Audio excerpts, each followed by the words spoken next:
17 कवि जो हमने पढ़े हैं, उन 17 कवियों में महामहोपदेशक पंडित मधुसूदन ओझा, महामहोपाध्याय पंडित दुर्गा प्रसाद द्विवेदी, राजगुरु पंडित गिरधर शर्मा नवरत्न, महामहोपाध्याय पंडित गिरधर शर्मा चतुर्वेदी, विद्याभूषण पंडित गणेश राम शर्मा, कविरत्न आशु कवि नित्यानंद शास्त्री, विद्यारत्न पंडित विद्याधर शास्त्री, गद्य सम्राट पंडित नवल किशोर कांकर, माघ पुरस्कार से सम्मानित दोनों कवि पंडित जगदीश चंद्र आचार्य और पंडित श्री राम दवे, विद्यालंकार पंडित विश्वेश्वरनाथ रेऊ, कवि शिरोमणि कवि सार्वभौम और साहित्य वारिधि भट्ट मथुरानाथ शास्त्री, भक्ति कवि पंडित हरिद्विज, डॉक्टर ब्रह्मानंद शर्मा, पंडित राम प्रताप शास्त्री और पंडित गिरधर व्यास शास्त्री। इन 17 कवियों के विषय में हम पिछली 15 क्लास में अध्ययन कर चुके हैं। अब इन 17 कवियों में से क्या क्या चीज़ें परीक्षा में आने लायक हैं, परीक्षा उपयोगी हैं, मुख्य मुख्य बातें कौन कौन सी हैं, उनको किस प्रकार से याद करना है, इन सब बातों के बारे में आज की क्लास में हम चर्चा करेंगे। आइए प्रारंभ करते हैं पहले कवि महामहोपदेशक पंडित मधुसूदन ओझा से। पंडित मधुसूदन ओझा, जिनका संबंध वैदिक विज्ञान से है, इन्होंने अपनी समस्त रचनाएं वैदिक विज्ञान पर लिखी है। ये बिहार के मुजफ्फरनगर के गाडा नामक गांव के निवासी थे, लेकिन कालांतर में इन्होंने जयपुर को अपनी कर्मस्थली बनाया। इनके व्यक्तित्व से संबंधित 3 बातें हमें याद रखनी है। एक तो इन्हें कौन कौन सी उपाधियां प्राप्त थी, एक इन्हें कौन कौन से सम्मान मिले और इन्हें कौन कौन से पद मिले। उपाधियों में भारत धर्म महामंडल द्वारा 1906 में इन्हें विद्यावाचस्पति और महामहोपदेशक की उपाधियों से विभूषित किया गया। ये 2 इनकी मुख्य उपाधियां हैं, महामहोपदेशक और विद्यावाचस्पति। इनके अतिरिक्त इन्हें वैदिक विज्ञान विशारद भी कहते हैं, क्योंकि इन्होंने अपनी समस्त रचनाएं वैदिक विषयों पर लिखी हैं। इन्हें समीक्षा चक्रवर्ती भी कहते हैं, क्योंकि इन्होंने वैदिक ग्रंथों की समीक्षा की है। इनमें वर्ण समीक्षा, वेदांग समीक्षा, पुराण समीक्षा, अनेक समीक्षा ग्रंथ इन्होंने लिखे हैं, इसलिए इन्हें समीक्षा चक्रवर्ती भी कहते हैं। एक इन्हें व्याख्यान वाचस्पति भी कहते हैं, क्योंकि इन्होंने वैदिक विषयों पर काफी व्याख्यान दिए हैं। तो 5 इनकी उपाधियां याद रखनी है: महामहोपदेशक, विद्यावाचस्पति, वैदिक विज्ञान विशारद, समीक्षा चक्रवर्ती और व्याख्यान वाचस्पति। इन्हें अपने जीवन काल में 2 महत्वपूर्ण सम्मान मिले। पहला सम्मान जब 1902 ईस्वी में अपने आश्रयदाता माधव सिंह द्वितीय के साथ ये इंग्लैंड गए। इंग्लैंड के राजकुमार एडवर्ड सप्तम के राज्याभिषेक समारोह में भाग लेने के लिए, तो वहाँ उन्होंने जो वैदिक धर्म विषय पर व्याख्यान दिया, इससे प्रभावित होकर एडवर्ड सप्तम ने इन्हें कोरोनेशन मेडल देकर सम्मानित किया। तो इन्हें पहला सम्मान मिला, कोरोनेशन मेडल। दूसरा सम्मान इन्हें मृत्यु के बाद मिला। राजस्थान संस्कृत अकादमी द्वारा 1984 में इनके नाम पर पंडित मधुसूदन ओझा वेद सम्मान का प्रारंभ किया गया, जो सर्वप्रथम शिव प्रताप वेदाचार्य को दिया गया। तो 5 उपाधियां और 2 सम्मान। इन्हें अपने जीवन काल में 2 महत्वपूर्ण पद मिले। एक तो माधव सिंह द्वितीय ने इन्हें जयपुर स्थित पोथीखाने का अध्यक्ष नियुक्त किया। जयपुर का पोथीखाना बड़ा प्रसिद्ध है। इन्हें पोथीखाने का अध्यक्ष नियुक्त किया और साथ में इन्हें जयपुर रियासत का राज पंडित भी बनाया गया। ये 2 इनके लिए महत्वपूर्ण पद थे, जिन पर इन्हें प्रतिष्ठित किया गया। ये तो बात हुई इनके व्यक्तित्व के संबंध में। 3 बातें याद रखनी हैं: इनकी उपाधियां, इनके पुरस्कार और इनके पद। 5 उपाधियां, 2 पुरस्कार और 2 पद। अब मैं बात करता हूं इनके रचना परिचय के संबंध में। किसी भी कवि को 5 या 7 मिनट में कैसे याद किया जाता है, कैसे उसका सामान्यकरण किया जाता है, ये आप देखें। 3 बातें तो व्यक्तित्व के संबंध में। अब इनके कृतित्व के संबंध में हम बात करें। इनकी जो समस्त रचनाएं हैं, उनका संबंध है वैदिक विज्ञान से। पिछली बार ऐसा प्रश्न भी आया था कि पंडित मधुसूदन ओझा की रचनाओं का संबंध किस विषय से है, उसका उत्तर था वैदिक विज्ञान। इन्होंने अपने जीवन काल में लगभग 200 से अधिक रचनाएं लिखी। उन 200 से अधिक रचनाओं में 40 रचनाएं प्रकाशित हुई है, 80 रचनाएं अप्रकाशित हैं और इनके अतिरिक्त जितने भी रचनाएं हैं वह अप्राप्त हैं, अनुपलब्ध हैं। इनकी समस्त प्राप्त रचनाओं को 2 भागों में विभाजित किया गया है, निगम महाखंड और आगम महाखंड। निगम महाखंड में 4 महाग्रंथ और 108 अवांतर ग्रंथ हैं, जबकि आगम महाखंड में 6 महाग्रंथ और 120 अवांतर ग्रंथ हैं। आगम महाखंड के सभी ग्रंथ अप्राप्त हैं और निगम महाखंड के सभी ग्रंथ लगभग प्राप्त हैं। इनकी जो 200 रचनाएं हैं, या यूं कहें कि 80 और 40 120 जो प्राप्त ग्रंथ हैं, प्रकाशित और अप्रकाशित, उनमें से जो महत्वपूर्ण रचनाएं हैं परीक्षा की दृष्टि से जो हमें याद रखनी है, कौन कौन सी हैं, मुख्य मुख्य रचनाओं की हम बात करेंगे, उन्हें कैसे याद रखना है। काफ़ी रचनाएं इन्होंने लिखी। इनकी रचनाएं याद करना बड़ा कठिन है क्योंकि रचनाएं प्रचुर हैं, बहुत संख्या में रचनाएं लिखी इन्होंने। इनकी रचनाओं में आप इस प्रकार से याद रखेंगे, इन्होंने 5 ब्रह्म संबंधी रचनाएं लिखी। पांचों रचनाओं में ब्रह्म शब्द का प्रयोग होता है। ब्रह्म विनय, ब्रह्म सिद्धांत, ब्रह्म समन्वय, ब्रह्म चतुष्पदी और ब्रह्म विज्ञान प्रवेशिका, ये 5 ब्रह्म संबंधी रचनाएं हैं। ब्रह्म विज्ञान प्रवेशिका को विज्ञान प्रवेशिका भी कहते हैं, ध्यान रखिएगा आप। तो 5 रचनाएं हो गई ब्रह्म संबंधी। 4 रचनाएं इन्होंने निवित संबंधी लिखी, जिनमें निवित शब्द का प्रयोग होता है। यज्ञ निवित, ऋषि निवित, देवता निवित और निवित कलाप। 5 और 4 9 रचनाएं याद हो गई अपने। ध्यान रखें, इस प्रकार के जो बिंदु हैं इनमें हमें याद होते हुए भी प्रश्न गलत चल जाता है। जैसे एतासु पंडित मधुसूदन ओझा महोदय से कृति ही नास्ति, ब्रह्म विनय, ब्रह्म सिद्धांत, ब्रह्म समन्वय, ब्रह्म स्फुट। उत्तर होगा ब्रह्म स्फुट। अब सभी ब्रह्म संबंधी हैं। अगर हम ऐसे याद करके चल जाते हैं कि ब्रह्म संबंधी कुछ भी शब्द आता है तो मधुसूदन ओझा की कृति लगा के आना है, तो वहां पर यह प्रश्न अपने गलत जा सकता है। तो ब्रह्म संबंधी कौन कौन सी रचनाएं हैं ये भी आपको ध्यान रखनी है। उसी प्रकार निवित संबंधी रचनाओं में भी आपको परफेक्ट ध्यान रखने हैं चारों नाम। प्रश्न आ जाए, एतेषु पंडित मधुसूदन ओझा महोदय से ग्रंथः नास्ति, ऋषि निवित, ब्रह्म निवित, देवता निवित, यज्ञ निवित। चारों ही निवित है। उत्तर होगा ब्रह्म निवित। ब्रह्म निवित नहीं है। इनके चारों निवित ग्रंथों में देवता निवित, ऋषि निवित, यज्ञ निवित और निवित कलाप है। तो 5 ग्रंथ ब्रह्म संबंधी, 4 ग्रंथ निवित संबंधी। इन्होंने 5 समीक्षा संबंधी ग्रंथ लिखे। 5 समीक्षा ग्रंथों में वस्तु समीक्षा, पितृ समीक्षा, छंद समीक्षा, वर्ण समीक्षा और पुराण समीक्षा, ये 5 समीक्षा ग्रंथ लिखे।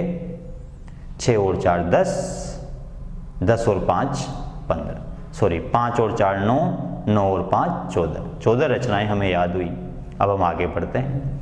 इन्होंने वाद संबंधी 7 ग्रंथ लिखे। प्रत्येक ग्रंथ में वाद शब्द का प्रयोग होता है। कौन कौन से थे? अपरवाद, आवरणवाद, सदसदवाद, व्योमवाद, अम्भोवाद, अहोरात्रवाद और 10 वाद रहस्य।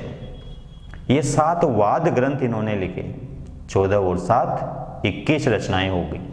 तो हमने इन 21 रचनाओं को 4 रचनाओं में समेटकर याद कर लिया, ब्रह्म संबंधी, निवित संबंधी, समीक्षा संबंधी और वाद संबंधी। इन 21 रचनाओं के अतिरिक्त इनकी 6 रचनाएं बड़ी महत्वपूर्ण हैं जो परीक्षा में आने लायक है। वो 6 रचनाएं तो इनसे भी ज़्यादा महत्वपूर्ण है जो हमने 21 रचनाएं पढ़ी हैं। उनमें कादम्बिनी, महर्षि कुल वैभवम, जगतगुरु वैभवम, अत्रि ख्याति, इंद्र विजय और स्वर्ग संदेश। इंद्र विजय मधुसूदन ओझा की कृति हैं, तो स्वर्ग संदेश भी इन्हीं की कृति है, क्योंकि इंद्र का निवासी स्थान क्या है? स्वर्ग। तो इंद्र के साथ उसको सह संबंधित कर ले, स्वर्ग को, और स्वर्ग संदेश याद कर ले। कादम्बिनी और महर्षि कुल वैभवम तो पिछली बार पूछी गई थी। जगतगुरु वैभवम भी पूछा गया था। निम्न में से भट्ट मथुरानाथ शास्त्री की रचना नहीं है। ऑप्शन में थे जयपुर वैभवम, गोविंद वैभवम, साहित्य वैभवम, जगत गुरु वैभवम। उत्तर था जगत गुरु वैभवम। उस रूप में पूछा है। अगर हमें याद है कि जगत गुरु वैभवम मधुसूदन ओझा की रचना है तो भट्ट मथुरानाथ शास्त्री का प्रश्न गलत नहीं जाएगा। ज्ञान आपस में सह संबंधित होता है, एक जगह याद करते हैं तो दूसरी जगह काम आ जाता है, पता ही नहीं चलता वो कहाँ काम आ जाता है। ये तीनों रचनाएं तो पिछली बार पूछी गई है, कादम्बिनी, महर्षि कुल वैभवम, जगत गुरु वैभवम। इनके अलावा ये तीनों भी महत्वपूर्ण हैं। अत्रि ख्याति, इंद्र विजय, स्वर्ग संदेश, ये 6 रचनाएं बड़ी इंपॉर्टेंट। 21 और 6 27 रचनाएं हो गई। इसके अतिरिक्त इन्होंने 2 भाष्य लिखे। एक तो लिखा शारीरक विज्ञान भाष्य और एक लिखा गीता विज्ञान भाष्य। गीता विज्ञान भाष्य बड़ा महत्वपूर्ण है क्योंकि भगवत गीता पर इन्होंने विज्ञान भाष्य लिखा। 27 और 2 29 रचनाएं हो गई। अभी हमने पढ़ा था कि इनकी समस्त रचनाओं को 2 महाखंडों में विभाजित किया गया है। निगम महाखंड में 4 महाग्रंथ हैं, आगम महाखंड में 6 महाग्रंथ हैं। 6 और 4 10, कुल 10 महाग्रंथ इन्होंने लिखे। इन 29 में 10 महाग्रंथों को भी जोड़ दो, 39 रचनाएं हो गई। 10 महाग्रंथ कौन कौन से? निगम महाखंड के 4 महाग्रंथ ब्रह्म विज्ञान, यज्ञ विज्ञान, पुराण समीक्षा, वेदांग समीक्षा। आगम महाखंड के 6 महाग्रंथ तंत्रागम रहस्य, कल्पागम रहस्य, सिद्धांतागम रहस्य, संहितागम रहस्य, डामरागम रहस्य और यामलागम रहस्य। 29 और 10 39 हो गई। 39 के बाद इनकी एक महत्वपूर्ण रचना है प्रयोग पारिजात। बड़ी इंपॉर्टेंट रचना है, परीक्षा में आने लायक प्रयोग पारिजात। इस तरह से कुल रचनाएं हो गई 40। इन 40 रचनाओं में आप 5 रचनाएं और ऐड कर लीजिए। इनकी 5 रचनाओं में एक तो शब्द विकृति, एक है पद निरुक्त, एक है वेद धर्म व्याख्यानम, एक है आशोच पंजिका और एक है श्राद्ध परिष्कार। 40 और 5 45 रचनाएं हो गई। निगम महाखंड का एक महाग्रंथ है यज्ञ विज्ञान, याद है आपको?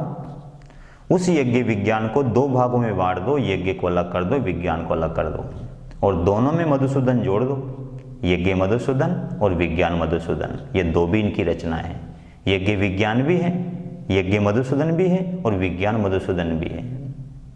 45 और 2 47 रचनाएं हो गई, यज्ञ मधुसूदन और विज्ञान मधुसूदन जोड़ने के बाद। और यज्ञ के नाम से ध्यान आया कि इनकी एक रचना और है यज्ञ विनय पद्धति, वो भी इन्हीं की रचना है, उसको भी ऐड कीजिए आप। 47 और 1 48 रचनाएं हो गई। इन 48 रचनाओं के अलावा इनके कुछ मुख्य रचनाएं हैं। 8 मुख्य रचनाएं हैं जो आपको याद रखनी है।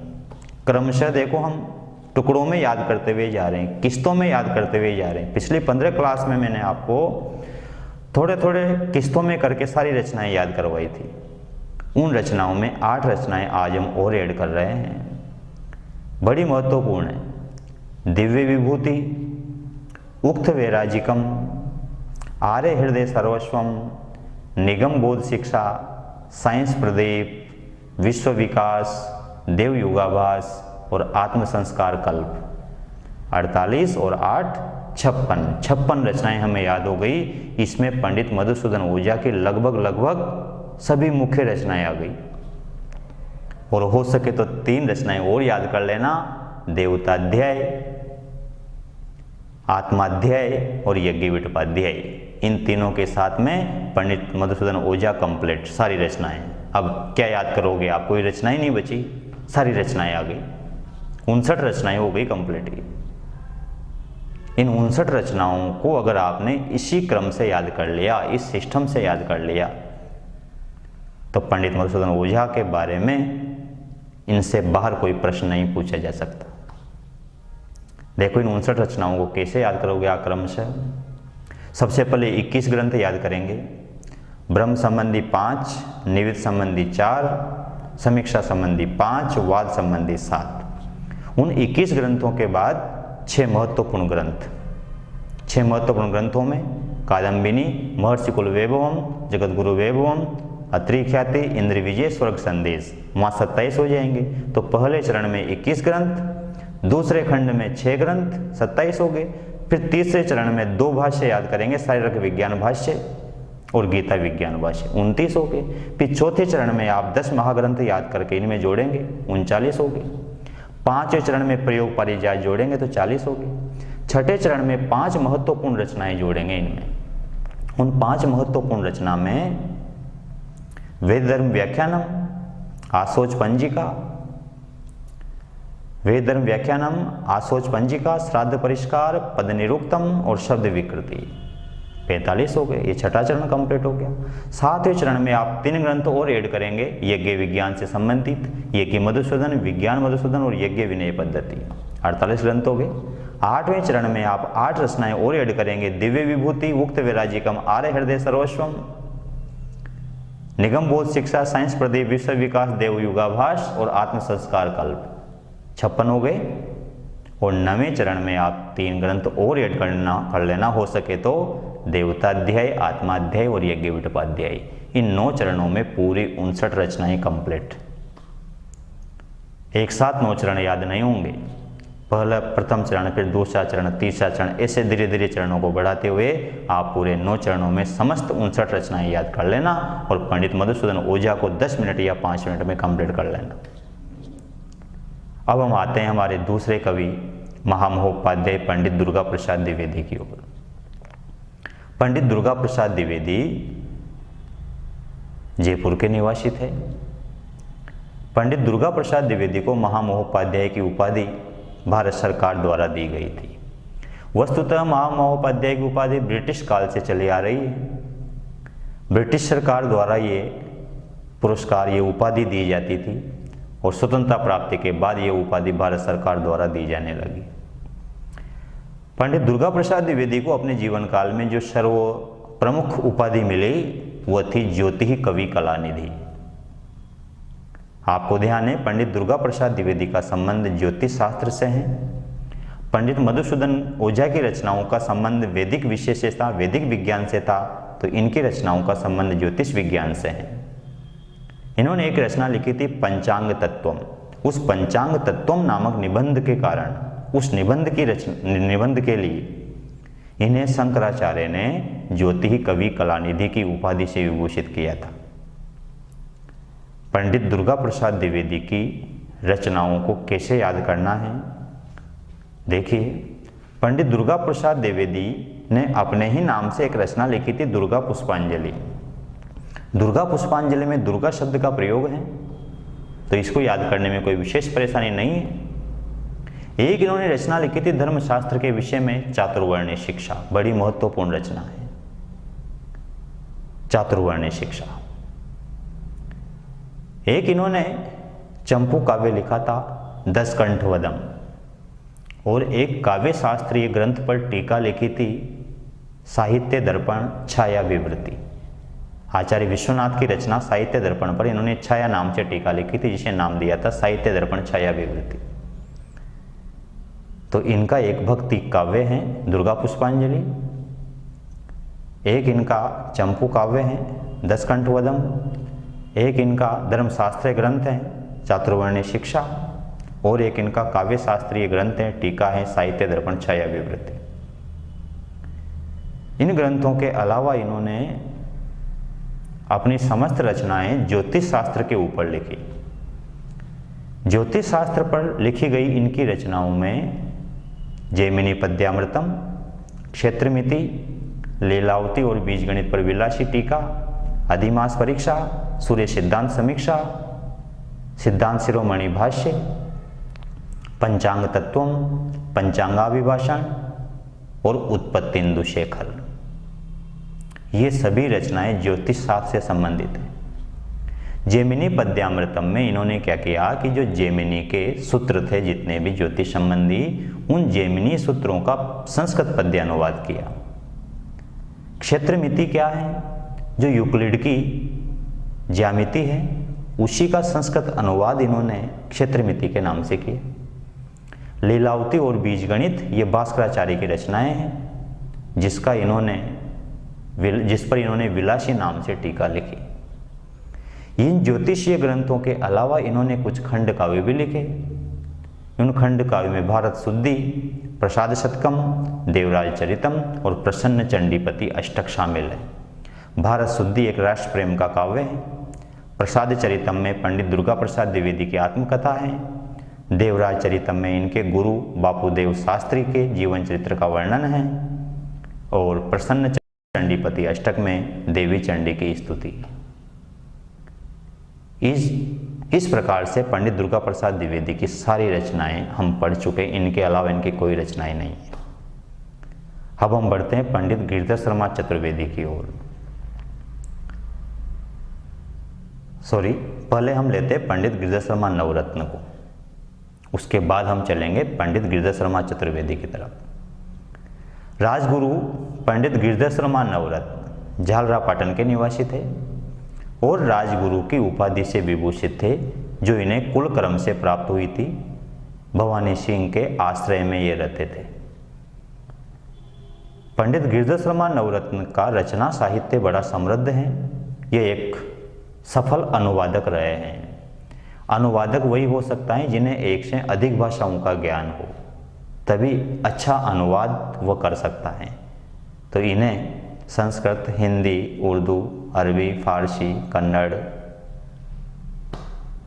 ब्रज, बंगाली, मराठी अनेक भाषाओं का ज्ञान था, इसलिए इन्हें बहुभाषाविद भी कहते हैं।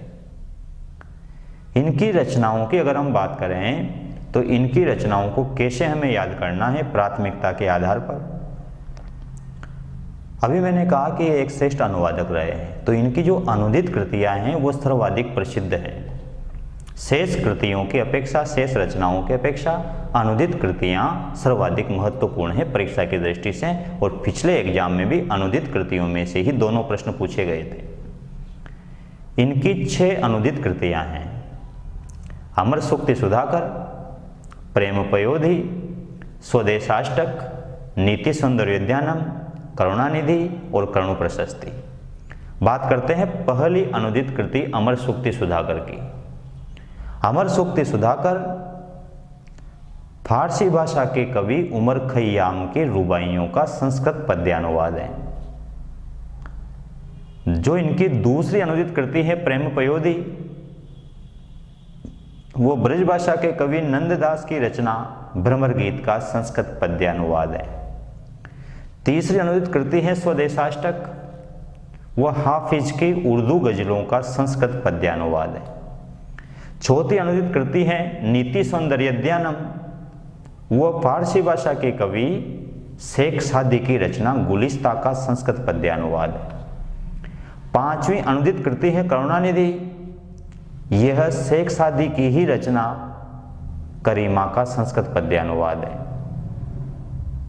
छठी और अंतिम अनुदित कृति है इनकी करुण प्रशस्ति, जो अंग्रेजी भाषा के साहित्यकार रॉबर्ट ग्रे की कृति elegy written in the country churchyard का संस्कृत अनुवाद है। इन 6 अनुदित कृतियों के अलावा इन्होंने इनके आश्रयदाता भवानी सिंह के नाम पर भी 2 रचनाएं लिखी, भवानी सिंह कारक रत्नम और श्री भवानी सिंह सदव्रत पुष्पगुच्छ। इन्होंने अपनी पत्नी रतनजोत के नाम पर भी एक रचना लिखी, रत्न ज्योत्सनाष्टकम। और रत्न ज्योत्सनाष्टकम के अलावा इन्होंने 2 अष्टक और लिखे, एक तो गंगाष्टक और एक बालकृष्णाष्टक। इन अष्टकों के अलावा इन्होंने 2 माला ग्रंथ भी लिखे, एक तो नक्षत्र माला और एक लिखा प्रश्नोत्तर माला। तो ध्यान रहे 6 अनुदित कृतियां, 2 भवानी सिंह की कृतियां, एक पत्नी के ऊपर अष्टक लिखा, इसके अलावा 2 अष्टक और लिखे और 2 माला ग्रंथ भी लिखे। इसके अतिरिक्त इन्होंने कुछ वंदनाएं लिखी, वंदनाओं की धारा बहा दी इन्होंने लिख लिख करके। वंदनाओं की धारा अर्थात धारा वंदना, इनकी एक रचना है धारा वंदना। ये जो धारा बहाई, ये धारा मातृभूमि से शुरू हुई और ईश्वर तक चली गई। एक ग्रंथ लिखा इन्होंने धारा वंदना के अलावा, मातृभूमि वंदना, मातृभूमि झालरापाटन की वंदना। इसके बाद दूसरी वंदना झालरापाटन से निकलकर आए राज्य की तरफ, राजस्थान वंदना। फिर राज्य से निकलकर गए देश की तरफ, भारत वंदना। और फिर देश से निकलकर गए ईश्वर की तरफ, ईश्वर प्रार्थना। तो वंदना संबंधी 5 ग्रंथ लिखे, धारा वंदना, मातृभूमि वंदना, राजस्थान वंदना, भारत वंदना और ईश्वर प्रार्थना। इनके अतिरिक्त नवरत्न के नाम से इन्होंने 3 ग्रंथ लिखे, नवरत्न नीति, नवरत्नोपदेश और कारक नवरत्नम। नवरत्न नीति, नवरत्नोपदेश और कारक नवरत्नम। इनमें तो नवरत्न शब्द ही आ रहा है, तो इसमें तो पहचानने में कोई दिक्कत नहीं है कि किसकी रचना है। इसके अलावा इनकी एक महत्वपूर्ण रचना है गिरधर सप्तशती। ध्यान रहे, गिरधर नाम के 3 कवि अपने सिलेबस में हैं, गिरधर शर्मा नवरत्न, गिरधर शर्मा चतुर्वेदी और गिरधर व्यास। तो ध्यान रहे, गिरधर सप्तशती न तो गिरधर शर्मा चतुर्वेदी की रचना है, न गिरधर व्यास शास्त्री की रचना है, अपितु यह पंडित गिरधर शर्मा नवरत्न की रचना है। इनके अतिरिक्त इन्होंने 2 संख्या ग्रंथ भी लिखे, एक तो षोडशी और एक श्रम चतुर्विंशति। 16-24 के नाम से ध्यान रखेंगे इनको, षोडशी और श्रम चतुर्विंशति, ये रचनाएं भी इन्हीं की हैं।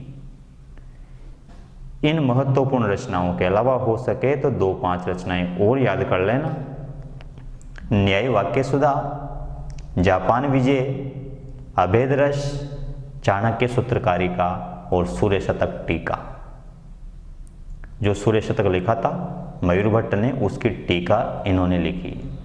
ये 5 ग्रंथ हो सके तो और याद कर लेना। इसमें पंडित गिरधर शर्मा नवरत्न की सारी रचनाएं आ जाती हैं। पंडित मधुसूदन ओझा, पंडित दुर्गा प्रसाद द्विवेदी और पंडित गिरधर शर्मा नवरत्न की समस्त रचनाएं हम पढ़ चुके हैं। ये क्लास बड़ी इंपॉर्टेंट है आपके लिए। सारी रचनाओं के नाम हम याद करते जा रहे हैं, साथ साथ कैसे याद करने हैं टुकड़ों में, ये भी मैं साथ साथ बताता चला जा रहा हूँ।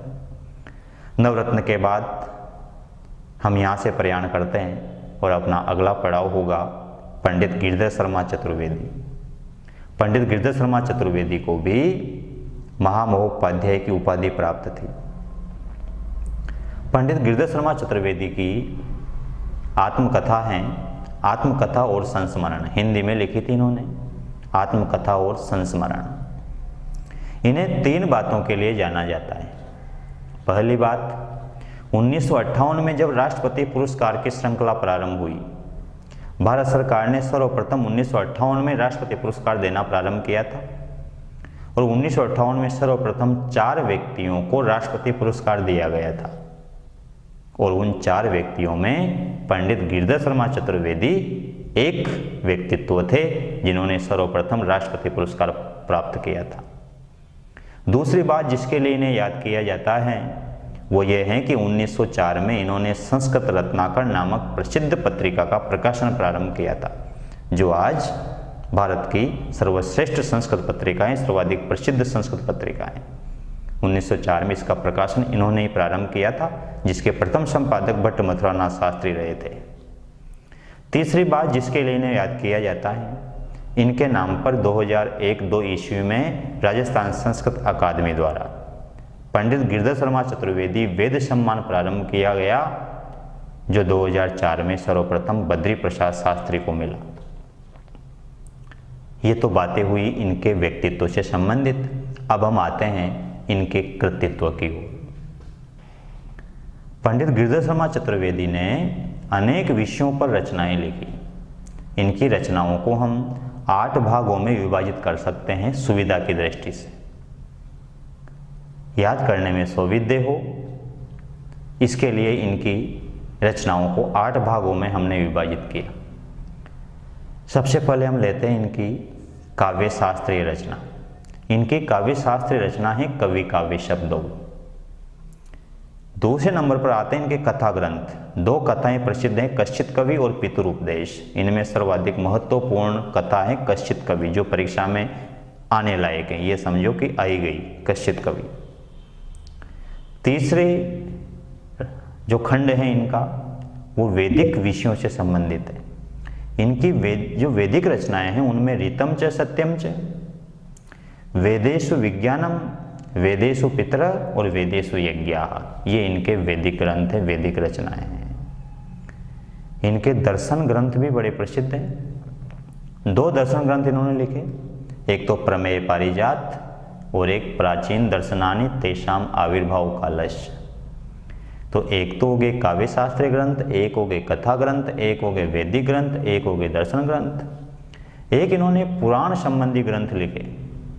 पुराण संबंधी ग्रंथों में पुराणेषु विकासवाद, पुराण विद्या, पुराण लक्षणानि, मुद्गल पुराण विषयालोचनम, कुरुम पुराण विषयालोचनम, पुराण पारिजात, वेदेषु पुराण महत्वम, ये सारे इनकी पुराण संबंधी रचनाएं हैं।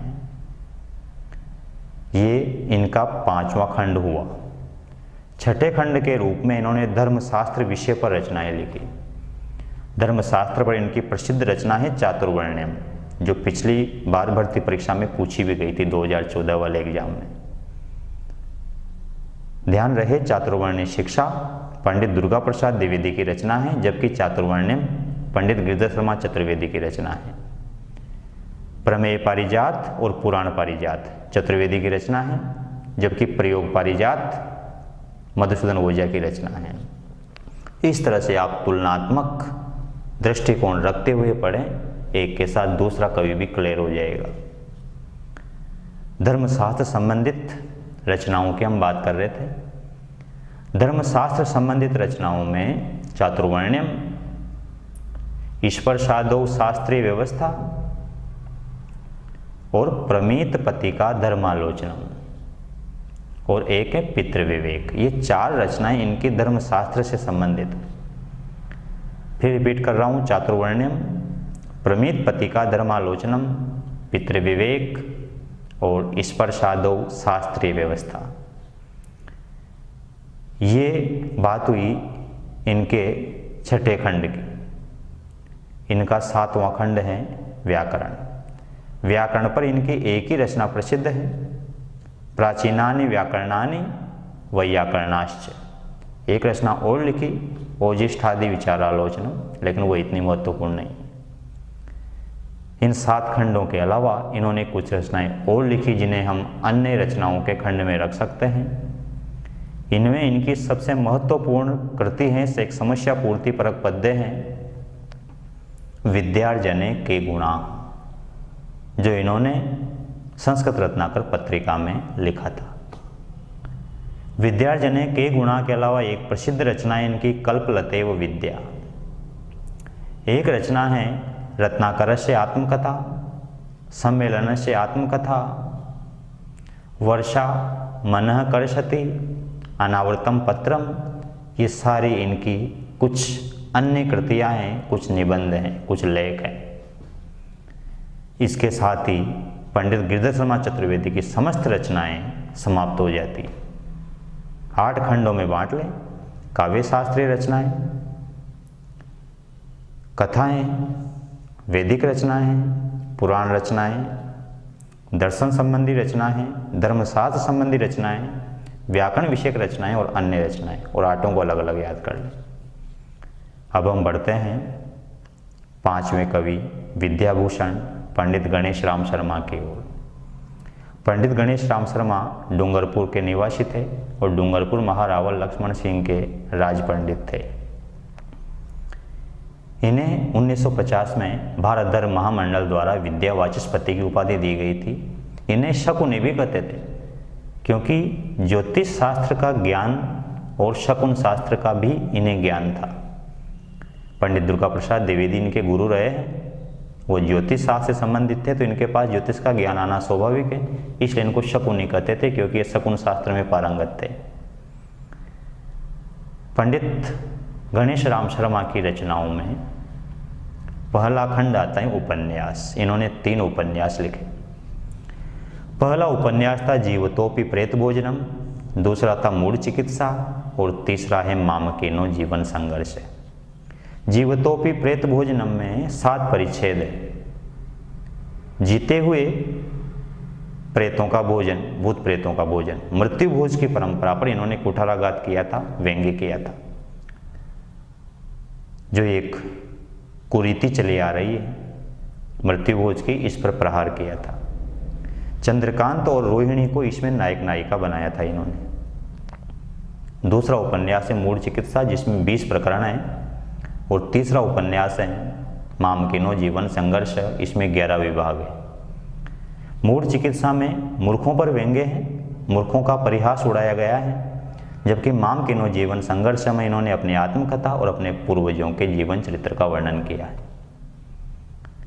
इसके अलावा इनका प्रसिद्ध ग्रंथ है संस्कृत कथा कुंजम, जिसमें 37 कथाएं हैं। ध्यान रखना, संस्कृत कथा कुंजम के खंड पूछे जाएंगे कि इस ग्रंथ में कितने खंड हैं। उत्तर होगा 2 खंड। प्रथम खंड में 20 कथाएं हैं, द्वितीय खंड में 17 कथाएं हैं। प्रथम खंड प्रकाशित हैं और द्वितीय खंड अप्रकाशित हैं। इनके प्रथम खंड की जो 20 प्रकाशित कथाएं हैं, उनमें से मुख्य मुख्य कथाओं के नाम आपको याद होने चाहिए, जो कक्षा 6, 7, 8, 9, 10, 11, 12 के सिलेबस में विभिन्न किताबों में पाठ्यक्रम में इनके पाठ आते रहते हैं। उन पाठों के रूप में कथाएं आती हैं। इनमें एक महत्वपूर्ण कथा है एका वाणी सत्या, जो आपने पढ़ी भी होगी शायद छोटी क्लासों में। एका वाणी सत्या, सठे साठ्यम, पराधीना अतिथि देवा, वक्रदर्शनो हनुमद्भक्त, सिद्धो रासायनिक, हास्य परवशो राजकुमार, धूर्त पुरोहित, भ्रातृस्नेह, स्वाभिमान, सुहृदगोष्ठी, ये सारी कथाएं इनकी महत्वपूर्ण हैं। इनके अलावा गर्दभपुरे नापिताचार्यस्य प्रतिष्ठानम, स्पर्धा भोजन भट्टा नाम, अकिंचनस्य औदार्यम, ये भी इनकी महत्वपूर्ण कथाएं हैं। उन 20 कथाओं में से 10-12 कथाएं आप याद रख लें। एका वाणी सत्या, सठे साठ्यम, पराधीना अतिथि देवा, वक्रदर्शनो हनुमद्भक्त, सिद्धो रासायनिक, हास्य परोसो राजकुमार, धूर्त पुरोहित, पूर्वाग्रह, स्वाभिमान, भ्रातृस्नेह, सुहृदगोष्ठी, अकिंचनस्य औदार्यम, नापिताचार्य से गर्दभपुरे नापिताचार्य से प्रतिष्ठानम, और स्पर्धा भोजन भट्टा नाम। ये 10-12 कथाएं तो आप याद कर ही लें। इसके अलावा इन्होंने कुछ खंड काव्य लिखे। इनके खंड काव्यों में इनके जो आश्रयदाता थे महाराजा लक्ष्मण सिंह, 3 खंड काव्य तो उन्हीं के नाम पर हैं, उन्हीं से संबंधित हैं। एक तो लक्ष्मणाभ्युदयम, और एक लाक्ष्मणी प्रशस्ति, और एक है आशी ही कुसुमांजलि। लक्ष्मण सिंह का जब राज्याभिषेक हुआ था तो इन्होंने ग्रंथ लिखा था लाक्ष्मणी प्रशस्ति, और उनको आशीर्वाद देते हुए एक रचना लिखी थी आशी कुसुमांजलि। लक्ष्मण सिंह का भाई था प्रद्युम्न सिंह, उसका जब विवाह हुआ तो उस अवसर पर इन्होंने एक रचना लिखी लक्ष्मण विवाह मंगलम, महाराजा लक्ष्मण सिंह के विवाह के अवसर पर लिखी गई थी। एक इनकी लक्ष्मण सिंह की कन्याएं थी, उनका विवाह हुआ, उस अवसर पर रचनाएं लिखी सुशीलोद्वाह मंगलम, लक्ष्मण विवाह मंगलम और सुशीलोद्वाह मंगलम, और 3 रचनाएं लक्ष्मण सिंह की। तो लक्ष्मण सिंह, उनका भाई और उनकी बेटियां, 5 रचनाएं तो इन्हीं से संबंधित है, परिवार से संबंधित थी। एक रचना लिखी थी इन्होंने महिषमर्दिनी स्तुति, और साथ में ये भी याद रख लें कि महिषमर्दिनी स्तुति के साथ में इन्होंने एक कात्यायनी स्तुति भी लिखी थी। एक ग्रंथ था मोहनाभिनंदनम, जिसे मोहनाभ्युदयम भी कहते हैं, और एक था कुंतु सागर अभिनंदन ग्रंथम। ये इनके खंड काव्य हैं। इन्होंने कुछ गजल गीत भी लिखे। इनके द्वारा रचित गजल गीतों में श्री कालिदासा, वनश्री, धनवादोहम, हृदयम और भारतम वंदे, ये 5 गजल गीत प्रसिद्ध हैं। और इनके कुछ कविता गीत भी हैं। इनकी कविताओं में हे भगवान, विरला मनुष्या, सुभाष चंद्र, जवाहर जयंती, भारत श्री, वंदे सुरभारतीम, ये इनके कविता गीत हैं। उपन्यास संस्कृत कथा कुंजम, खंड काव्य, गजल गीत और कविता संग्रह, इन सब के साथ में इन सबको मिलाने के बाद विद्याभूषण पंडित गणेश राम शर्मा की समस्त रचनाएं समाप्त हो जाती। ये हमने 5 कवि पढ़े। महामहोपदेशक पंडित मधुसूदन ओझा, महामहोपाध्याय पंडित दुर्गा प्रसाद द्विवेदी, राजगुरु पंडित गिरिधर शर्मा नवरत्न, महामहोपाध्याय पंडित गिरिधर शर्मा चतुर्वेदी और विद्याभूषण पंडित गणेश राम शर्मा। अब हम आते हैं हमारे छठी कवि की ओर। छठे कवि के रूप में हम पढ़ेंगे कवि रत्न आशु कवि नित्यानंद शास्त्री को। आशु कवि नित्यानंद शास्त्री का संबंध जोधपुर जिले से है, जोधपुर शहर से हैं और जोधपुर के शासक महाराजा उम्मेद सिंह इनके प्रिय शिष्य रहे हैं। जोधपुर में ही विश्व प्रसिद्ध पुस्तकालय पुस्तक प्रकाश पुस्तकालय के अध्यक्ष भी रहे हैं और दधिमती और काव्यमाला पत्रिकाओं का इन्होंने संपादन भी किया है। पंडित नित्यानंद शास्त्री की जितनी भी रचनाएं हैं उन रचनाओं को याद करने का एक सीधा सा तरीका है, आप केवल एक सेंटेंस याद कर लें, उसमें नित्यानंद शास्त्री की समस्त रचनाओं का आपको नाम स्मरण हो जाएगा। देखो क्या सेंटेंस है। कृष्ण और राम के लिए पुण्यात्मा मारुति नंदन आर्य हनुमान नित्य फूलों की 2 माला संग्रहित करते थे। ये एक सेंटेंस है। कृष्ण और राम के लिए पुण्यात्मा मारुति नंदन आर्य हनुमान नित्य फूलों की 2 माला संग्रहित करते थे। देखिए, कृष्ण और राम के लिए, कृष्ण से तात्पर्य है कृष्णाष्टकम। इनकी एक रचना है कृष्णाष्टकम। उनकी सारी रचनाएं इस एक सेंटेंस में आ जाएगी, बस आप ये याद कर लीजिए। कृष्णाष्टकम। राम से तात्पर्य है रामचरिताब्दी रत्नम, जो इनका एक प्रसिद्ध महाकाव्य है। रामचरिताब्दी रत्नम ये 14 सर्गों का महाकाव्य है जो एक चित्र काव्य का रूप लिए हुए हैं। इसमें चित्र काव्य के लक्षण मिलते हैं, काफ़ी वैचित्र्य प्रदर्शन किया है। वैचित्र्य प्रदर्शन के रूप में एक उदाहरण हम ले सकते हैं इसका, कि इसके प्रत्येक श्लोक, रामचरिताब्दी रत्नम के 14 सर्गों में से प्रत्येक सर्ग के प्रत्येक श्लोक का प्रत्येक चरण का प्रथमाक्षर लेके अगर जोड़ दिया जाता है तो वाल्मीकि की मूल रामायण की रचना हो जाती है। तो कृष्ण और राम के लिए पुण्यात्मा, पुण्य से तात्पर्य यहाँ पर पुण्य श्री चरितम, यह नित्यानंद शास्त्री का 18 सर्गों का महाकाव्य है जिसमें जैन साध्वी पूर्णेश्वरी के चरित्र का वर्णन है। पुण्यात्मा, आत्मा से तात्पर्य है आत्माराम पंचरंग, इनका एक खंड काव्य है। पुण्यात्मा मारुति नंदन, मारुति से तात्पर्य है मारुति स्तव, ये इनकी एक रचना है। आर्य हनुमान, आर्य से तात्पर्य है आर्या मुक्तावली। हनुमान से तात्पर्य है हनुमद्दूतम, इनकी एक प्रसिद्ध रचना है। ये क्या करते थे हनुमान? नित्य फूलों की 2 माला संग्रहित करते थे। नित्य से मतलब है कि ये सारी नित्यानंद शास्त्री की रचनाएं हैं। फूलों की, फूल से तात्पर्य है यहाँ पर पुष्पचरितम, ये भी इन्हीं की रचना है पुष्पचरितम। फूलों की 2 मालाएं, 2 माला ग्रंथ लिखे इन्होंने। एक तो लिखा बालकृष्ण नक्षत्र माला और एक लिखा आर्या नक्षत्र माला। संग्रहित करते थे, संग्रह से तात्पर्य है विविध देव स्तव संग्रह। तो इस प्रकार से इस एक सेंटेंस में नित्यानंद शास्त्री की सारी रचनाओं का सार आ जाता है। ये एक सेंटेंस याद कर लो, सारी रचनाएं स्वतः याद हो जाएगी। अब हम बढ़ते हैं अपने 7वें कवि विद्यारत्न पंडित विद्याधर शास्त्री की ओर, जिनका संबंध चूरू जिले से है। इन्हें मनीषी की उपाधि प्रदान की गई है। विद्यारत्न पंडित विद्याधर शास्त्री की रचनाओं को याद करने के लिए भी हमने एक सेंटेंस बना रखा है।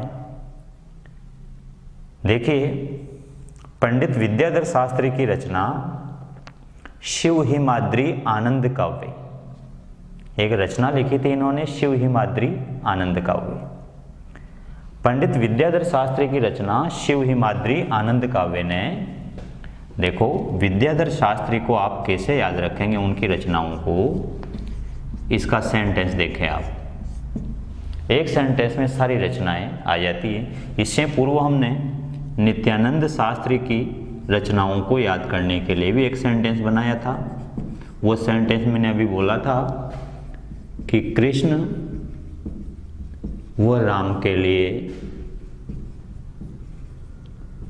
पुण्यात्मा मारुति नंदन आर्य हनुमान नित्य फूलों की दो माला संग्रहित करते थे।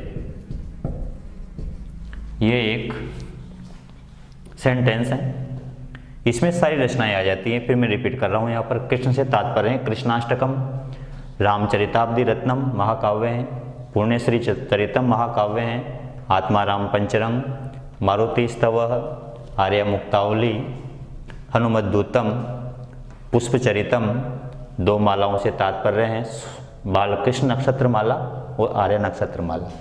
संग्रह से तात्पर्य है विविध देव स्तव संग्रह, ये इन्हीं की रचना है। अब बात करते हैं विद्याधर शास्त्री की। विद्याधर शास्त्री की रचनाओं को भी हम एक सेंटेंस में लिख सकते हैं। देखो क्या सेंटेंस बनेगा वो, विद्याधर शास्त्री की रचना शिव हिमाद्री आनंद काव्य। विद्याधर शास्त्री की रचना शिव हिमाद्री आनंद काव्य की कीर्ति ने संपूर्ण विश्व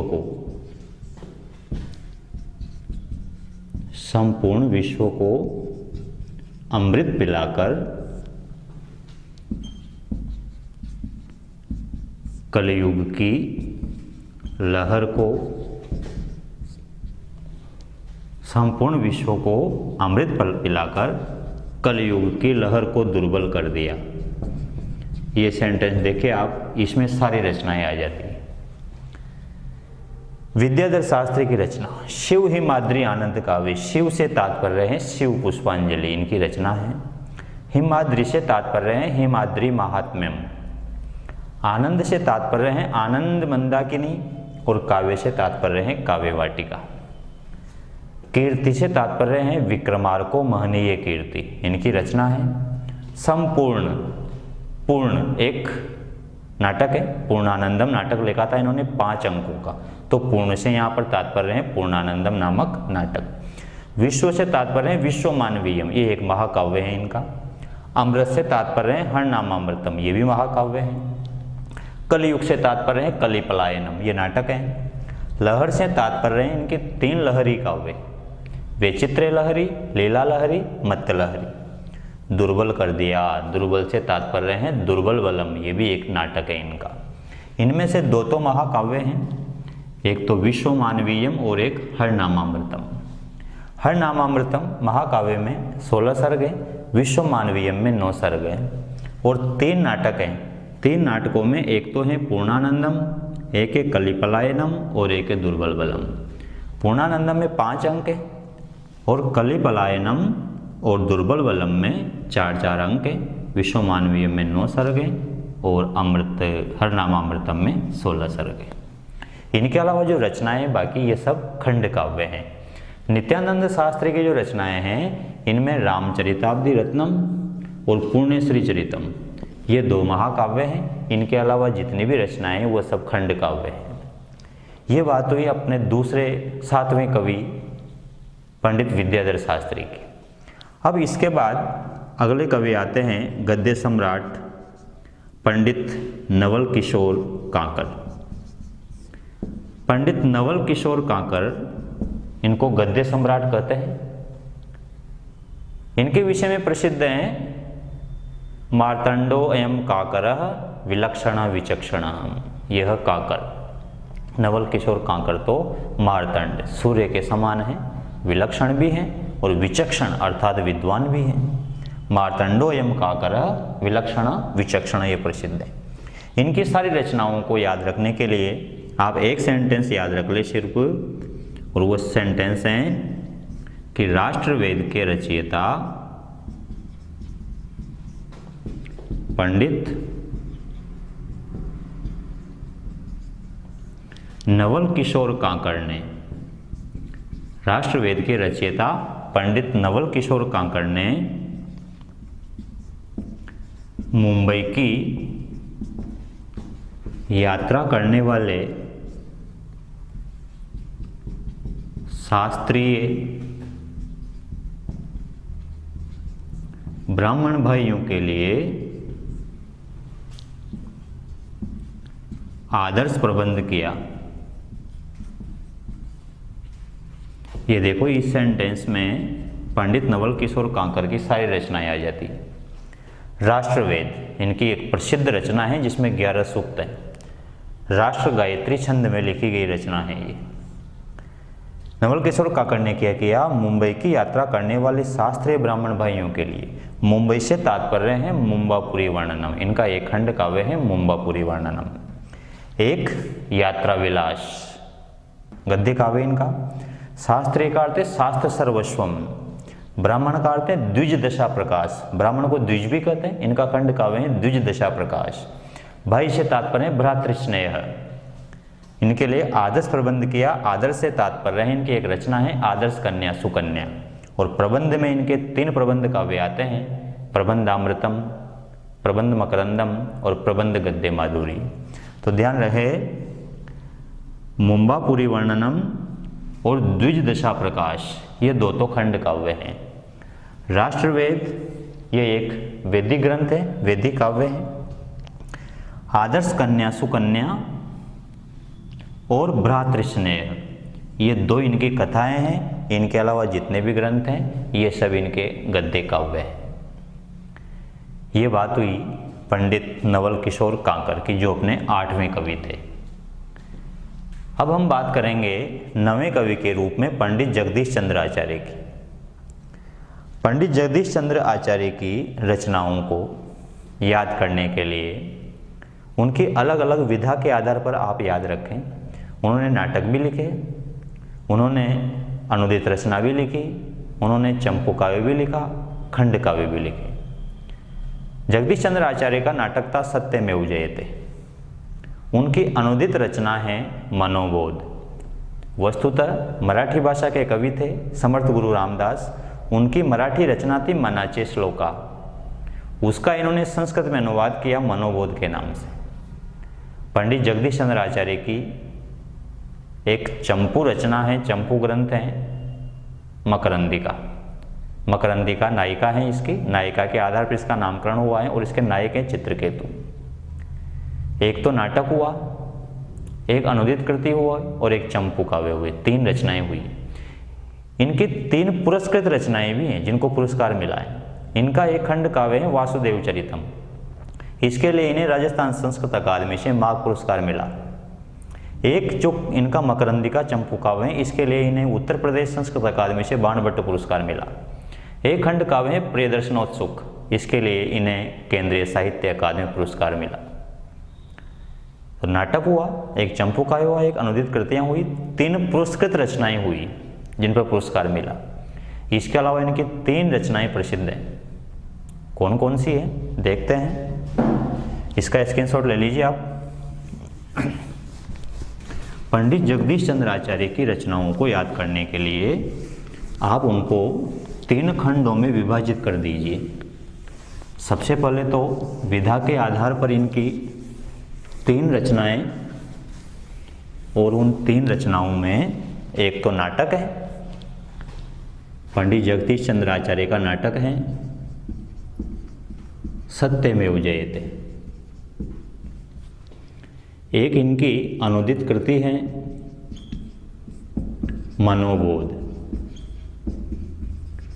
एक इनका चंपू काव्य है, चंपू ग्रंथ है, वो है मकरंदिका।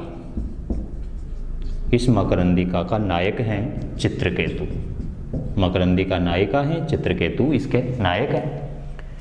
इनकी पुरस्कृत रचनाओं में एक खंड काव्य है वासुदेव चरितम, जिसे राजस्थान संस्कृत अकादमी की तरफ से माघ पुरस्कार प्राप्त हुआ। एक जो इनकी रचना है मकरंदिका, इस मकरंदिका के लिए इन्हें उत्तर प्रदेश संस्कृत अकादमी की तरफ से बाणभट्ट पुरस्कार मिल चुका है। और एक इनकी रचना है प्रियदर्शनोत्सुकम, प्रियदर्शनोत्सुक, इसके लिए इन्हें केंद्रीय साहित्य अकादमी पुरस्कार प्राप्त हो चुका है। तो 3 तो इनकी अलग अलग विधा के आधार पर रचनाएं और 3 रचनाएं इनकी आप ले लें पुरस्कृत रचनाएं। पहला खंड तो ये, दूसरा खंड ये। इसके अलावा इनकी 3 रचनाएं ऐसी हैं जो किसी अन्य रचना को आदर्श मानकर लिखी गई है। उनमें एक तो है विरहिणी, एक रचना है इनकी अमर भारती, और एक रचना है इनकी जो किसी दूसरी रचना को आदर्श मानकर लिखी गई है, वह है गोविंद गीतांजलि।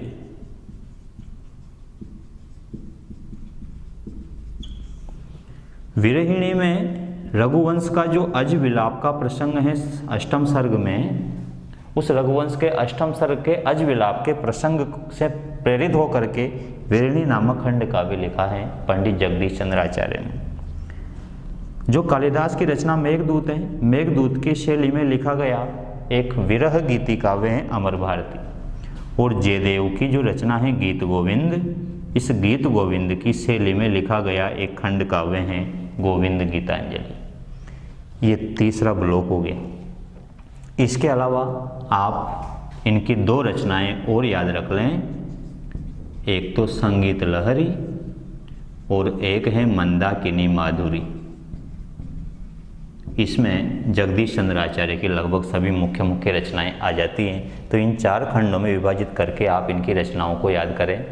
एक तो विधा के आधार पर अलग अलग रचनाएं, एक पुरस्कृत रचना है, एक किसी दूसरी रचनाओं से प्रेरणा लेकर के लिखी गई रचना है, और 2 रचनाएं ये याद रख लें। इसमें पंडित जगदीश चंद्र आचार्य की सारी मुख्य रचनाएं कंप्लीट हो जाती। अब हम 10वें कवि की ओर आते हैं, और हमारे 10वें कवि हैं पंडित श्री राम दवे। श्री राम दवे की रचनाओं को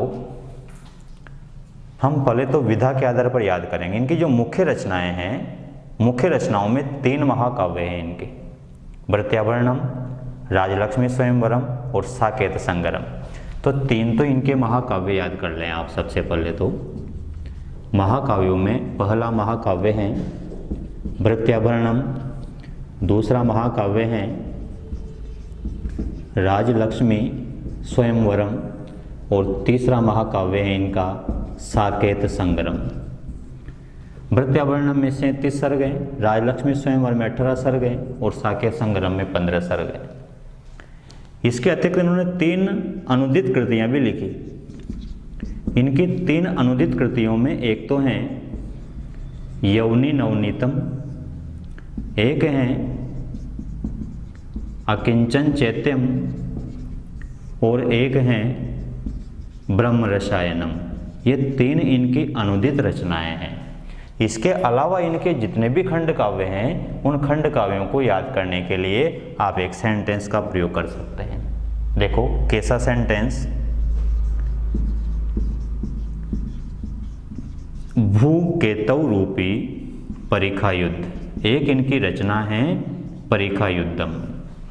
परिखा कहते हैं खाई, तो जो खाड़ी देश हैं ईरान वगैरह, उन खाड़ी देशों में जो युद्ध चलता है, खाड़ी युद्ध के नाम से वो प्रसिद्ध है परिखा युद्ध। भूकेतव रूपी, पृथ्वी पर केतव, केतव का मतलब चालाकी, भ्रष्टाचार, छल।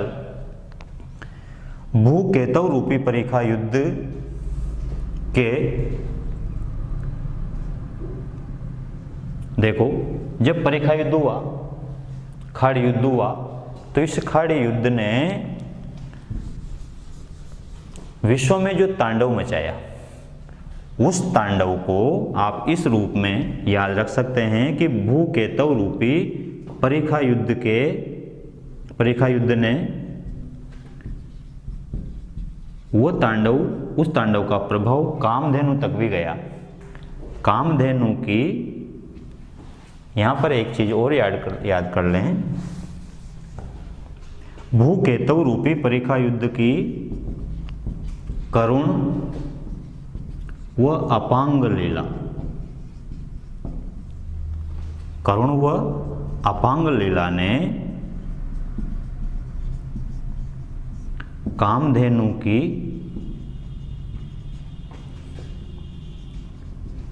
सौंदर्य लीला के लिए वियोग का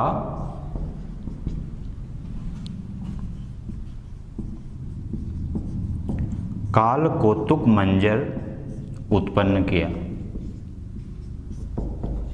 देखो श्री राम दवे की रचनाएं बहुत सारी है, कैसे याद करेंगे? 3 तो महाकाव्य याद रख लें, 3 अनुदित रचनाएं याद रख लें। इसके बाद जितने भी इनके खंड काव्य हैं उन खंड काव्यों को आप इस तरह से याद कर लें। इस लाइन में सारे खंड काव्य इनके आ जाते हैं। हालांकि इनकी 2 कथाएं भी हैं प्रसिद्ध। उन कथाओं में एक तो इनकी कथा है भग्न मनोरथा, एक कथा है इनकी विशाखा और एक है प्रमोद ग्रहम। 3 कथाएं इनकी। इनमें से प्रमोद ग्रहम तो इतने महत्वपूर्ण नहीं है, लेकिन विशाखा और भग्न मनोरथा महत्वपूर्ण है। भग्न मनोरथा सबसे महत्वपूर्ण है। महाकाव्य अलग याद कर लें, अनुदित रचनाएं अलग याद कर लें, कथाएं अलग याद कर लें। इसके अलावा जो भी बच गए सब खंड काव्य हैं। और सारे खंड काव्यों को याद करने के लिए आप एक सेंटेंस याद कर ले सिर्फ। क्या सेंटेंस है ये? भूकेतु रूपी परीक्षा युद्ध की करुण व अपांग लीला ने कामधेनु की सौंदर्य लीला के लिए वियोग का काल कौतुक मंजर उत्पन्न किया। देखो भूकेतु रूपी, भूकेतु से तात्पर्य इनका एक खंड काव्य कलि भूकेतवम। परीक्षा युद्धम इनका अलग खंड काव्य है। करुण, करुण से तात्पर्य हैं कारुण्य कादम्बिनी। कादम्बिनी नाम से 2 ग्रंथ हो गए, एक तो पंडित मधुसूदन ओझा ने लिखा था और एक कारुण्य कादम्बिनी, ये रचना है पंडित श्री राम दवे की। एक रचना इनकी अपांग लीला। एक खंड काव्य है कामधेनु शतकम, एक है सौंदर्य लीलामृतम, एक है वियोग शतकम। वियोग से तात्पर्य है यहाँ पर वियोग शतकम। एक है कालकौतुकम और मंजर से तात्पर्य है कविता मंजरी। ये सारी रचनाएं श्री राम दवे की। जैसे जैसे हम आगे बढ़ते चले जाते हैं, कवि ज़्यादा हो जाते हैं, मैटर ज़्यादा हो जाता है, तो फिर कन्फ्यूजन पैदा होता है।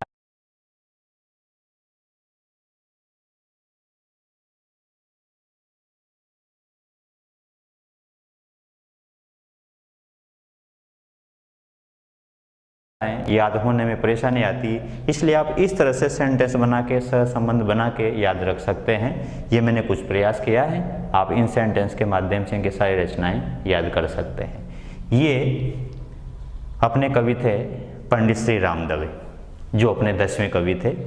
पहले से लेकर 10वें कवि तक हमने पढ़े। इसके बाद 11वें कवि के रूप में हम लेते हैं विद्यालंकार पंडित विश्वेश्वरनाथ रेव को। पंडित विश्वेश्वरनाथ रेव को विद्यालंकार की उपाधि भारत धर्म महामंडल द्वारा दी गई थी इनकी रचना शिव सुधाकर के लिए। वस्तुतः पंडित विश्वेश्वरनाथ रेव ने संस्कृत में केवल 3 रचनाएं लिखी। इसके अतिरिक्त एक इन्होंने टीका लिखी और 2 संस्कृत ग्रंथों का इन्होंने संपादन किया।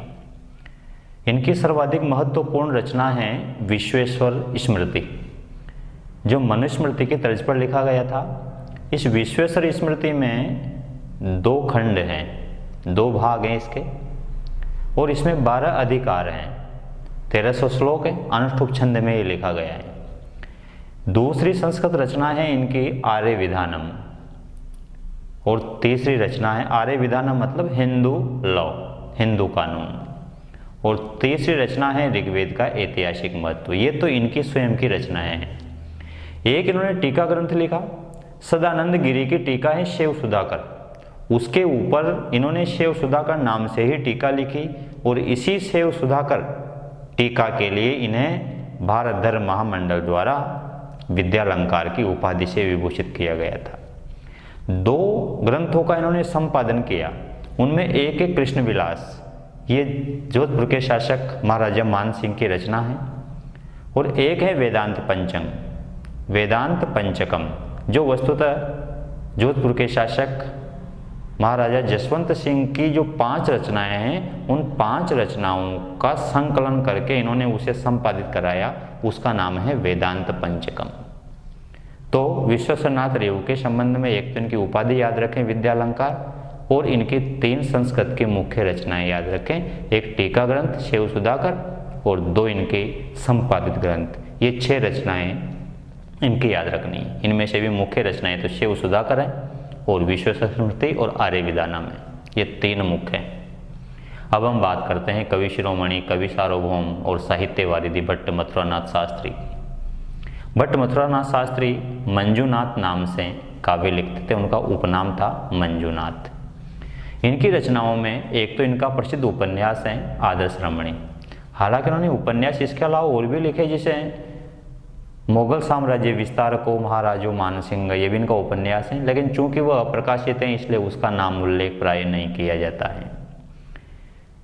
उपन्यास इनका जो प्रकाशित उपन्यास है वह है आदर्श रमणी। आदर्श रमणी की विषय वस्तु बंगाल के वातावरण से ली गई है। नारी का त्यागमय जीवन दिखाया गया है इसमें, क्योंकि भट्ट मथुरानाथ शास्त्री पर बंगाली साहित्यकार शरद चंद्र चट्टोपाध्याय का गहरा प्रभाव था, इसलिए इन्होंने उसकी विषय वस्तु बंगाल से ली। इनका एक कथा संकलन है गाथा रत्न समुच्चय, जो हॉल की रचना गाथा सप्तशती पर आधारित है। एक इन्होंने रेडियो रूपक लिखा था मंजुला।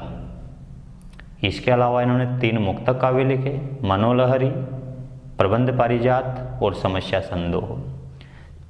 3 इन्होंने टीका ग्रंथ लिखे। कादंबरी पर टीका ग्रंथ तो 6 लिखे थे इन्होंने, 3 मुख्य हैं। कादंबरी पर चषक टीका, रस गंगाधर की रचना, माफ कीजिएगा, पंडित राज जगन्नाथ की रचना रस गंगाधर पर सरला टीका, और श्री कृष्ण भट्ट की रचना ईश्वर विलास महाकाव्य पर विलासिनी टीका। इसके अलावा इन्होंने और भी टीका ग्रंथ लिखे, कुल 6 टीका ग्रंथ इन्होंने लिखे हैं, लेकिन उनमें ये 3 टीका ग्रंथ मुख्य हैं जो आपको याद रखने हैं। इसके अलावा इन्होंने कुछ खंड काव्य भी लिखे, जयपुर वैभवम, साहित्य वैभवम, गोविंद वैभवम, विनोद वाटिका, साहित्य कुसुम वाटिका, ये इनके खंड काव्य हैं। ये वैभव त्रयी प्रसिद्ध है इनकी, साहित्य वैभवम, गोविंद वैभवम, जयपुर वैभवम। एक इनकी अपूर्ण रचना भी है और वह है भारत वैभवम। भट्ट मथुरानाथ शास्त्री को इस वजह से भी याद किया जाता है कि इन्होंने उर्दू की जो गजल पद्धति थी उसका संस्कृत में अनुवाद किया और उसको एक छंद के रूप में अनुवाद किया, बेहर छंद। बेहर छंद के जनक यही है भट्ट मथुरानाथ शास्त्री। उर्दू की गजल पद्धति का संस्कृत में रूपांतरण करने वाले विद्वान भट्ट मथुरानाथ शास्त्री, और उसके लिए इन्होंने बेहर नामक छंद का प्रादुर्भाव किया, उसका प्रतिपादन किया। 1930 से 1960 तक का जो युग है उसको बलदेव उपाध्याय ने भट्ट युग की संज्ञा दी है, भट्ट मथुरानाथ शास्त्री की रचनाओं के महत्व को देखते हुए। इनकी जितनी भी रचनाएं हैं वो सारी रचनाएं राष्ट्रीय संस्कृत संस्थान नई दिल्ली द्वारा मंजूनाथ ग्रंथावली के रूप में 5 खंडों में प्रकाशित हो चुकी है। भट्ट मथुरानाथ शास्त्री ने 2 प्रसिद्ध संस्कृत पत्रिकाओं का संपादन भी किया। इनमें एक तो संस्कृत रत्नाकर 1904 से 1949 तक इस पत्रिका का संपादन किया, प्रथम संपादक यही थे इसके। और 1938 से 1949 तक इन्होंने संस्कृत भारती नामक संस्कृत पत्रिका का भी संपादन किया है। तो भट्ट मथुरानाथ शास्त्री राजस्थानी संस्कृत साहित्य के सिरमौर कवि हैं। पत्रिका का प्रश्न पिछली बार पूछा गया था कि 1904 से 1949 तक भट्ट मथुरानाथ शास्त्री ने किस पत्रिका का संपादन किया था, तो उसका उत्तर था संस्कृत रत्नाकर। ध्यान रहे, भट्ट मथुरानाथ शास्त्री के सम्मान में राजस्थान संस्कृत अकादमी ने 2004-05 में एक सम्मान प्रारंभ किया था जिसे भट्ट मथुरानाथ शास्त्री साहित्य सम्मान कहते हैं। और यह सम्मान सर्वप्रथम मोहनलाल शर्मा पांडे को दिया गया। उनकी रचना थी पद्मिनी।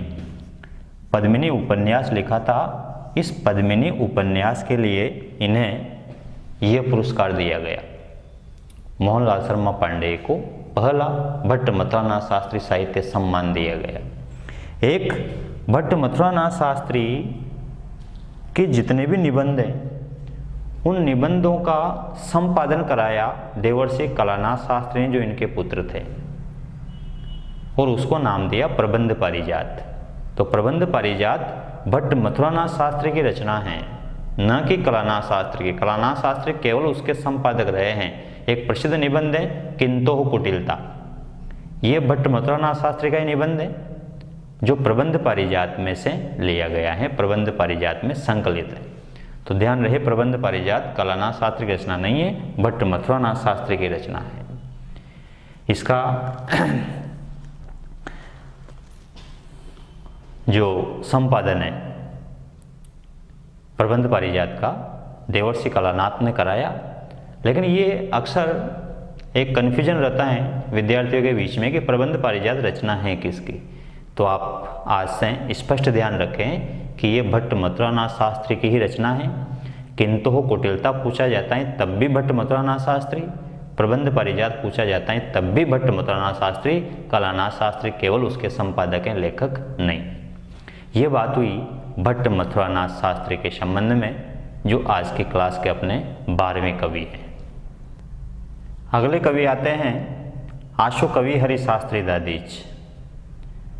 हरिशास्त्री दादीज का संबंध आयुर्वेद से है। इन्हें आगम रत्न, आमनाई धुरंधर, आयुर्वेद भूषण, आशु कवि इन उपाधियों से विभूषित किया गया है।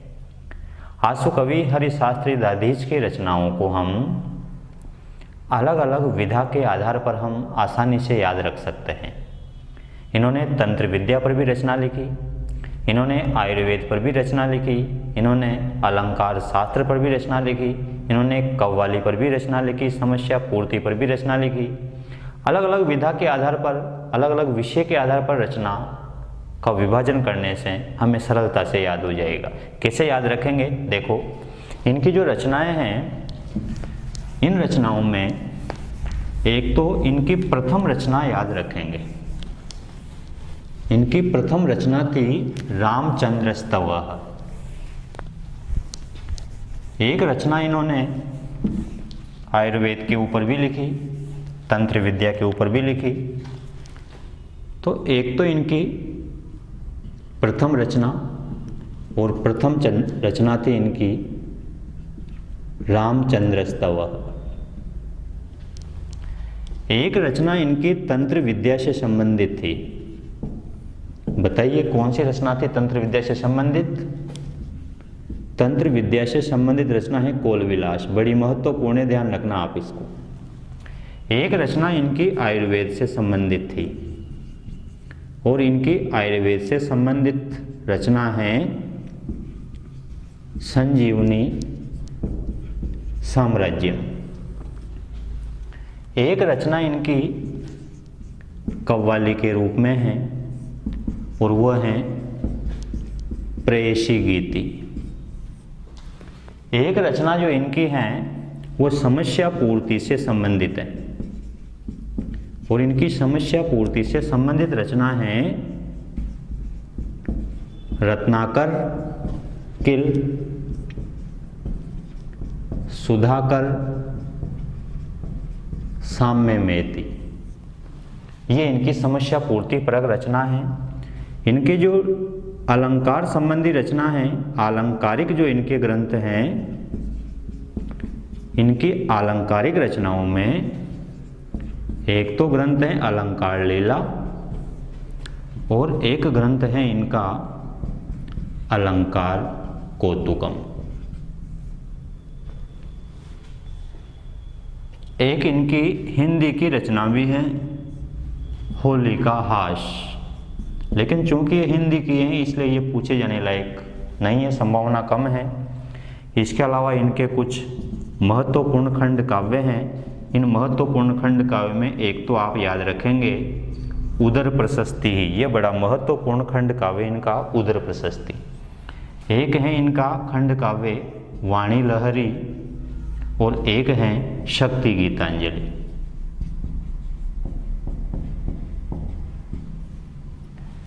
इनकी सारी रचनाओं को आप विषय के आधार पर अलग अलग बांट करके आसानी से याद रख सकते हैं। सारी रचनाएं हैं तो खंड काव्य। कैसे याद रखेंगे उनको? विषय के आधार पर अलग बांट लो, उसे याद करने का काम आसान हो जाएगा। स्क्रीनशॉट ले लो इसका आप। 14वें कवि के रूप में हम पढ़ते हैं पंडित हरिद्विज को। पंडित हरिद्विज भक्ति कवि के रूप में प्रसिद्ध हैं। इन्होंने 3 मुख्य रचनाएं लिखी। एक तो गोपाल गीता सर्वाधिक महत्वपूर्ण है, एक है नृसिंह माया शतकम। नृसिंह माया शतकम पिछले गत भर्ती परीक्षा में पूछा भी गया था। मंदाक्रांता छंद में लिखा गया स्तोत्र काव्य है ये। एक है दुर्ग प्रशस्ति। गोपाल गीता, नृसिंह माया शतकम, दुर्ग प्रशस्ति, ये 3 इनकी सर्वाधिक महत्वपूर्ण रचनाएं हैं। इनके अलावा इन्होंने अनेक भक्ति काव्य लिखे, जिनमें सारे तो अष्टक लिखे इन्होंने। यमुनाष्टक, ध्रुवाष्टक, रामकृष्णाष्टक, रामकृपाष्टक, स्कंदाष्टक, शिवाष्टक, समस्त अष्टक लिखे इन्होंने। इसके अलावा स्तोत्र काव्य लिखे बहुत सारे, स्तुतियाँ लिखी सारी। जितने भी अष्टक हैं, जैसे हमने याद किया कि कृष्णाष्टक नित्यानंद शास्त्री की रचना है, बालकृष्णाष्टक, रत्न ज्योत्स्नाष्टकम और गंगाष्टकम ये गिरिधर शर्मा नवरत्न की रचना है। इनके अलावा जितने भी अष्टक हैं सब पंडित हरिद्विज की रचनाएं हैं। जितने भी स्तोत्र हैं, जितने भी स्तुतियाँ हैं, वो सब पंडित हरिद्विज की रचनाएं हैं। तो पंडित हरिद्विज के संबंध में आप इतना याद रखेंगे, गोपाल गीता, नृसिंह माया शतकम, दुर्ग प्रशस्ति, ये 3 मुख्य रचनाएं। इनके अलावा अष्टक, स्तोत्र और स्तव यानी स्तुतियाँ, ये सभी इन्हीं के हैं। 14वें कवि के रूप में हमने पढ़ा पंडित हरिद्विज को। 15वें कवि के रूप में आते हैं पंडित डॉक्टर ब्रह्मानंद शर्मा। डॉक्टर ब्रह्मानंद शर्मा ने 7 रचनाएं लिखी जो महत्वपूर्ण है। एक तो काव्य सत्यालोक, आलंकारिक ग्रंथ हैं। 4 तो इनकी काव्य शास्त्रीय रचनाएं हैं, आलंकारिक ग्रंथ हैं, लाक्षणिक ग्रंथ हैं, और 3 इनके खंड काव्य हैं। इनके जो 4 लाक्षणिक ग्रंथ हैं उनमें काव्य सत्यालोक, वस्तु अलंकार दर्शनम, अभिनव रस मीमांसा और रसालोचनम। जो 3 खंड काव्य हैं उनमें एक तो तत्व शतकम, एक जंबेश्वर दर्शनम और एक गंगोदय काव्यम। गंगोदय काव्यम में महाराजा गंगा सिंह नायक हैं, जो रेगिस्तान में गंग नहर को लेकर आए थे, गंग नहर का निर्माण कराया था। जंबेश्वर दर्शनम में विष्णुई संप्रदाय के संस्थापक जम्बू जी का वर्णन है, और तत्व शतकम में श्रमिकों की दुर्दशा का वर्णन है। इनका सर्वाधिक महत्वपूर्ण ग्रंथ है काव्य सत्यालोक, जिसमें इन्होंने सत्य को ही काव्य की आत्मा बताया था। इन्होंने लक्षण दिया है उसमें काव्य का, शब्दार्थवर्ती सत्य से सुंदरम प्रतिपादनम काव्य से लक्षणम गेयम। ये काव्य सत्यालोक में काव्य का लक्षण बताया है। उसमें कहा है कि सत्य ही काव्य की आत्मा है, और ये सत्य कहाँ रहता है? ये जनता में रहता है, समाज में रहता है, और समाज में स्थापित सत्य को साहित्य में लाना, उसे लिपिबद्ध करना, यही काव्य कहलाता है। इन्होंने कहा है लोको ही सत्यम काव्य से लोके सत्यम प्रतिष्ठितम। काव्य का सत्य समाज है, और समाज में ही सत्य प्रतिष्ठित रहता है। ये थे 15वें कवि डॉक्टर ब्रह्मानंद शर्मा। 16वें कवि के रूप में हम लेते हैं पंडित राम प्रताप शास्त्री। पंडित राम प्रताप शास्त्री की केवल एक ही रचना है, कल्पलता। यह कल्पलता एक स्तोत्र काव्य है जो राधा की स्तुति में लिखा था, और पंडित राम प्रताप शास्त्री के पुत्र थे रसिक बिहारी जोशी। इन्होंने इस कल्पलता के ऊपर एक टीका लिखी है, रसिक बोधिनी टीका। तो पंडित राम प्रताप शास्त्री की केवल एक ही रचना है, कल्पलता। उसके ऊपर टीका याद रखें, रसिक बिहारी जोशी की टीका रसिक बोधिनी। अंतिम कवि हैं पंडित गिरिधर व्यास शास्त्री। पंडित गिरिधर व्यास शास्त्री ने संस्कृत भाषा में, मेवाड़ी भाषा में, हिंदी भाषा में, तीनों में रचनाएं लिखी हैं, लेकिन हमें केवल संस्कृत भाषा की रचनाएं याद रखनी है। संस्कृत भाषा में इनकी 5 रचनाएं उपलब्ध होती है। सर्वाधिक महत्वपूर्ण जो इनकी रचना है वह है अभिनव काव्य प्रकाश। दूसरी रचनाएं इनकी पाणिनीय प्रवेशिका, तीसरी है भाषा विज्ञान से रूपरेखा, चौथी है आत्मचरितम, 5वीं है कृष्णचरितम। आत्मचरितम जो इनकी रचना है उसमें इन्होंने अपनी आत्मकथा लिखी है, और अभिनव काव्य प्रकाश वस्तुतः जो आचार्य मम्मट की रचना है काव्य प्रकाश, उसकी पद्यमयी टीका है। इसके अलावा इन्होंने मेवाड़ी भाषा में भी कुछ रचनाएं लिखी। इनकी मेवाड़ी रचनाओं में अभिज्ञान शाकुंतलम, मेघदूत, मालविकाग्निमित्रम, वाणी लहरी, भक्तामर स्तोत्र, ये 5 मेवाड़ी भाषा में लिखी गई रचनाएं हैं इनकी। इनके अलावा 2 रचनाएं हिंदी में भी मिलती है, प्रताप चरित और भागवत रहस्य। मुख्य रूप से आप केवल संस्कृत की रचनाएं याद रखें और उनमें भी पाणिनीय प्रवेशिका और अभिनव काव्य प्रकाश, ये 2 सर्वाधिक महत्वपूर्ण। तो साथियों, आज की क्लास में हमने राजस्थानी संस्कृत साहित्य के समस्त 17 कवियों का सिंहावलोकन किया है, पुनरावलोकन किया है, दोहरान किया है। इन सभी 17 कवियों का सामान्यकरण किया है। जो जो चीज़ें परीक्षा में आने लायक थी उन सब का एक एक बार हमने दोहरान किया है। वैसे तो हम 15 क्लास में इनका विस्तार पूर्वक